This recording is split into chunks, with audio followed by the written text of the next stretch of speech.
One of my favorite things to do when I get back from work each day is I actually sit down and I actually watch a motivational video or read a motivational book. I do this because I feel like, to me, it like makes a big difference in my mind, like how I see things.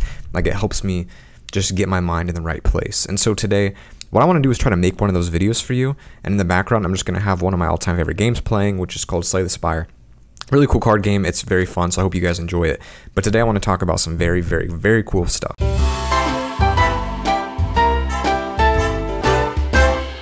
One of my favorite speakers, Jim Rohn, said happiness is not something you postpone for the future, it's something you design for the present.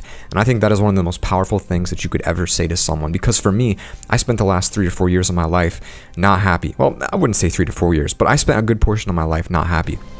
And I always wondered, what did I have to do to be happy? Did I have to lose all this weight? Did I have to get a girlfriend? Did I have to become famous on YouTube? Did I have to get a great job? All of these things that I thought would eventually make me happy. And all of these things I thought, once I hit that goal, I'll be happy. Once I lose this weight, I'll be happy. And while it did make me feel happy, it didn't actually lead me to feeling happy all the time. And I kept wondering what the problem was.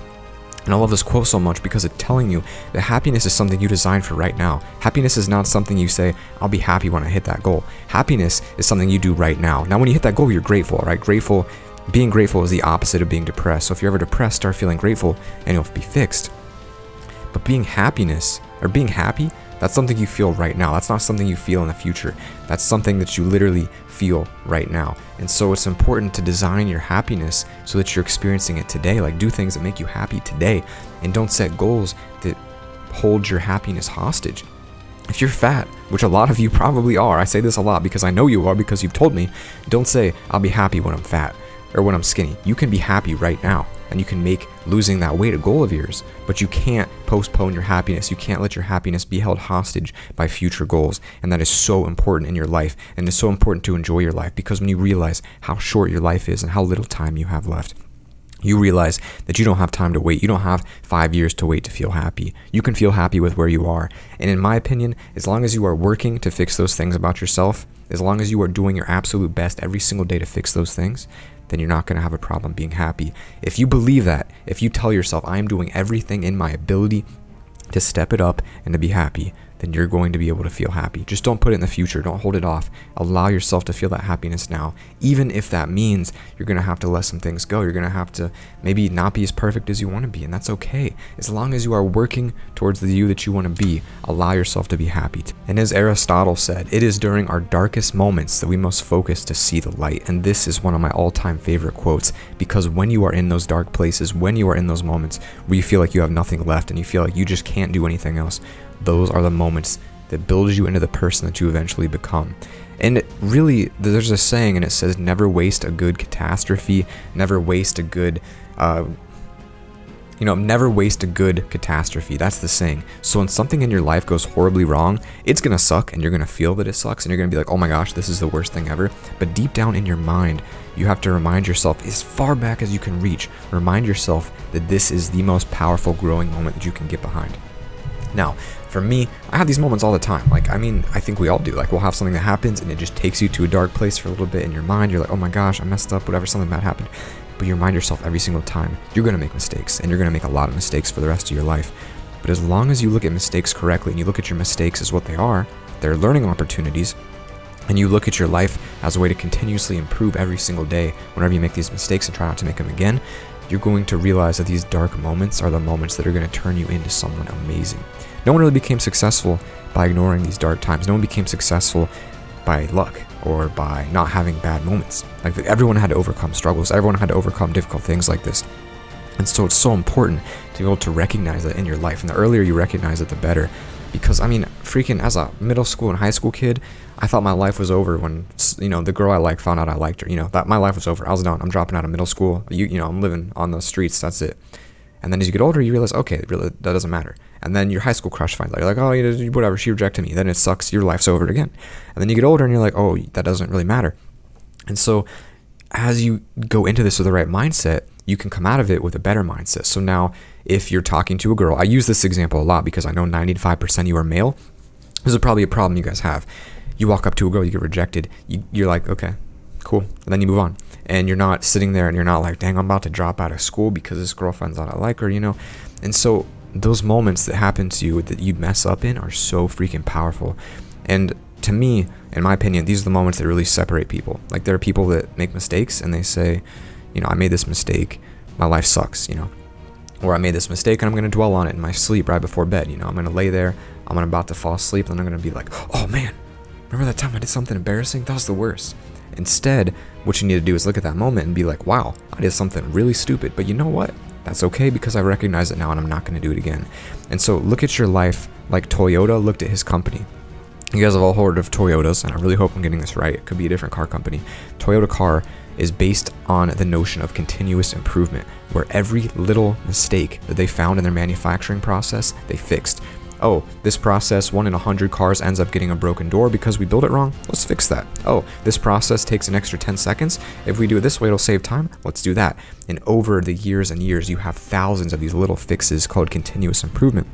And that leads to one of the best, most efficient car making processes possible. And that's why Toyota cars are one of the greatest cars. I mean, some of the best, like, you know, cars you can get. Like, they don't break that often. Toyota Camry, stuff like that, they last a long time. The reason, continuous improvement. So what I try to do is apply it to my own life. And that's why I love this quote from Aristotle, because you can apply it to your life. And you can easily say, you know, I made a mistake. Cool, that sucks. Let's improve it. I made another mistake. Let's improve it. And then not only mistakes, but also yourself. Look at yourself and say, what are 3 things that I can improve about myself that'll drastically change my life? 3 things. That's it. Write them down. 3 things that if you fixed would change your life completely. I wrote mine down, and I do this every few months. If I haven't fixed them in a few months, I have to put all my energy into it to make sure I fix it. And imagine how much you can change when you just do 3 things at a time. So let's take mine for example. First one is my fingernail biting. It's a habit I've had for 23 years, and it's so bad some days that my fingers just bleed and I can't stop. So if I could fix that, it would drastically improve the quality of my life. And my next one is having an extremely low body fat percentage while working out a lot more. And so what have I done? I wrote down a very specific goal, and I'm going to make it happen. I'm going to stop biting my nails. I'm going to get way more in shape and have a much lower body fat percentage than I have right now. I'm going to hit my goals. But the important thing is to remember to be specific. If your goal is to, you know, make money, you get $1 and you're good. You already hit your goal, right? That's it. Make money. That you need to be specific. You need to say, I want to make $10,000 a month, $20,000 a month, $100,000 a year. Say your goal as specifically as possible, because that's going to help you subconsciously figure out how to get there.